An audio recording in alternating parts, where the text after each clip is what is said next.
Hey, welcome back to No Hype Beer Reviews. Unless it's your first time, then welcome. Please consider subscribing. If you do, hit that notification bell, get all the updates. That's it for today's video. The beer's courtesy of Billy. Thanks so much, Billy. I really appreciate it. So this is Tuesday, and try to test my palate on Tuesdays, do something different, etc., etc.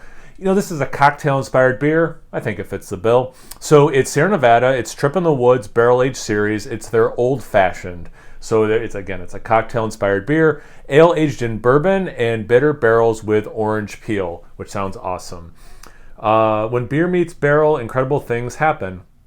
The passage of time and the influence of wood combine to create a final product much greater than the sum of its individual parts. Our Trip in the Woods series is designed to highlight the complex interplay between beer and barrel.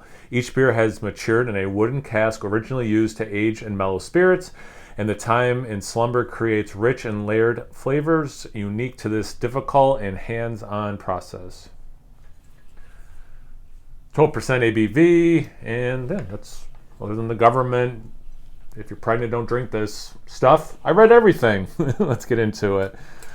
I like a lot of these cocktail-inspired beers. I think hit pretty well, or at least I'm on a good streak of them. Actually, Billy sent me some from Firestone Walker, too, that have been very good. I've had local breweries that have done it that were good. So, yeah, I'm super excited. One of the ones I had, it was Hopshire, New York State brewery, and they did a, what do you call it? A whiskey sour. Had a whiskey barrel. They made a sour beer. Oh, apparently I didn't wash this glass very well. I swear I just washed this glass. Oh, that's funny. The back was way worse than the front. But anyway, that was like one of the first ones I had, and I was like, whoa, this is cool, The whiskey barrel kicking out that flavor, and then having the sour orangey beer in there was really good. But anyway, on to this one. So it's brown it's got a good amount of like red, even a little bit of like orange hue to it. Not quite coppery, but kind of in that realm. Almost exactly a finger of head. It's khaki-ish color, pretty compact bubbles except on the top. Looks good. Let's get the aroma. Yeah, I mean that smells pretty spot on. Like it smells like an old-fashioned. You get like I love orange bitters. And like you definitely get that orangeness, and you get the orange bitterness out of it, bittersness out of it, which is cool. But it also has a little bit of a beery component. Baking spices, generically baking spices. I wouldn't say specifically cinnamon, specifically nutmeg. It's just kind of like generically, how I think of those fall and winter baking spices. This smells so awesome. Oh my God. This would be fun, like someone who likes this cocktail, like have them blind and just smell this, and like I think this smells really spot on, and just a little bit of beeriness. I wonder if it would trick people who know the drink well. But anyway, it smells awesome. Let's get into the glass. Cheers. Thanks again, Billy. Hope you're doing well.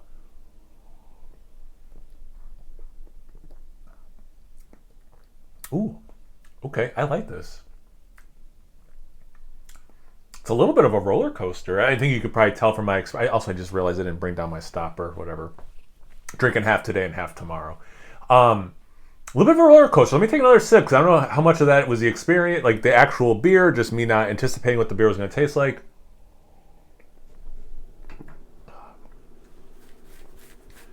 It's a little roller coastery. I'm definitely here for it.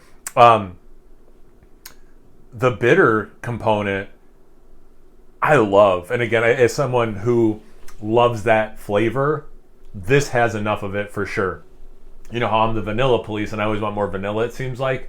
As someone who also loves those orange bitters, I am totally happy with this amount. I don't think it's overdone, and I don't think it's underdone. I love that level. There's, kind of like in the aroma too, there's a depth to the orange. Well, it does have orange peels too, so I guess that makes sense, because the liquid in this had the aging in the bitters barrels, but also orange peel. So I guess it makes perfect sense, because it is like layered, nuanced, different levels of orange. There's a slight zestiness to it. It's not that I don't eat a lot of peels, you know, but like if you bite into an orange to start peeling it or something, or like someone who maybe like almost not caramelized an orange peel, but like put sugar on an orange peel or whatever. It just I have a distinct memory of biting into oranges and stuff, and it has that aspect of it, but without the super vibrancy, the super zestiness of it. It's a trip. I don't want to just focus on the orange, but like it's such a big component of this beer. I feel like you have to spend some time on it. There are some sweet elements to this.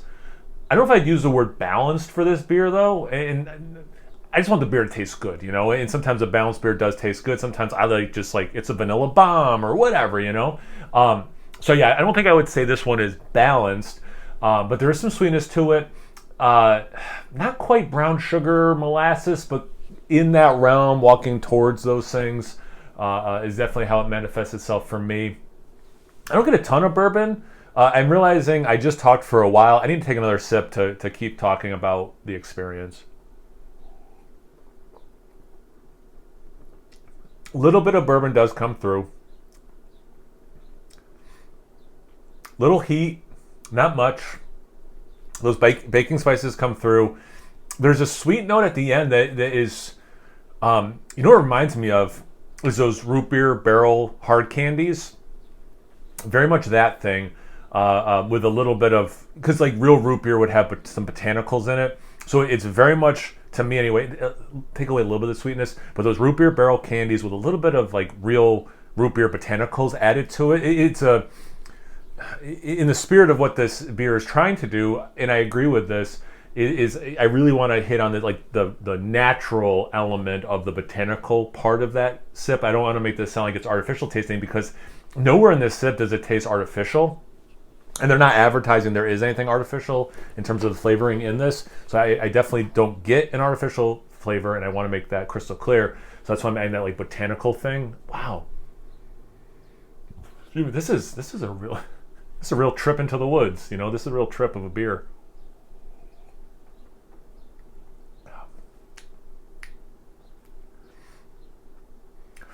And that, what's interesting too about this, obviously I don't know anything about the base beer and what they're using, it doesn't say. With that orange, because there are elements, to go back to the depth and complexity of the orange notes, there's a little bit of West Coast IPA orange in there too. And attached to that, just like those botanicals with the root beer candy, is, oh my God, I just lost my train of thought completely. Pine. A little bit of pine attached to it as well, which is interesting. I'm wondering if this beer is hopped with some of like how they hop like a Bigfoot or some of their IP, their pale ale IPA stuff. Really works in the beer. It's like I've had gin, for example, that they use hops as part of the botanicals, or all of them, and like it kind of has like that, like the hops are working really well with the cocktail aspect of this, the botanical aspect, and I know this doesn't actually have any botanicals in it, but yeah, this is cool. One more sip. I really want to do this beer justice, because like this is a really cool, interesting beer, and it lands really hard for me. Like I think they did a great job on this. I'm sure no one from Sierra Nevada is watching this, but like if anyone is, like, great job on this beer, guys.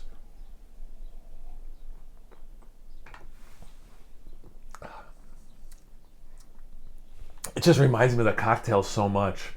This is awesome. This is with like enough of a beer thing to it as well. I will say this, and this is not a criticism, but I will say this, and this is how I'll wrap it up. Because of how big it is and the intensity of flavor, like I'm really glad I'm dividing this into 2 days. I'm going to enjoy this over the span of 2 days. I'm wondering if I started this beer, like if I ate lunch, I happen to be reviewing this at like 5:30 maybe it is. If I started this on a weekend at noon and my plan was just to sip it all day, it might become too, because the flavors are just so big, it might become too much by the end where I'm just like, I want to break from this. To me, drinking half today, 24-hour break, the second half tomorrow, that seems like the best move possible if someone's going to drink this solo. And again, I don't view that as a criticism. It's almost like too much of a good thing, People will say that about sweets. You know, I can eat sweet things and I never get sick of it. But like some people, maybe I've heard like cheesecake, for example, like, oh, this is too rich. I can only have a couple bites. I've never met a big enough piece of cream cheese, or not cream cheese, of cheesecake. You're right. I'm just always eating, right? Like tub of Ben and Jerry's, tub, like whatever. It's like, I don't need to stop. This is awesome, and I can keep going and have. If I didn't have self control, could have another pint of it. You know, like so. I'm like that guy when it comes to that stuff. But something like this, I can understand the like. I'm good. I'll revisit tomorrow and be happy again. So yeah, that's my only thing, and I don't view it as a criticism. But yeah, Billy, thanks again, man. I really appreciate it. This is awesome. Have you guys had this beer before? I feel like this was one of my more scatterbrained reviews. What do you think about that? Anything, everything, comment section below. Let's get a conversation going. Once you're done doing that, make sure you check me out on Instagram and Untapped. It's No Hype Beer Reviews about those places. So please like, comment, subscribe, and most importantly, imbibe. Cheers, everyone.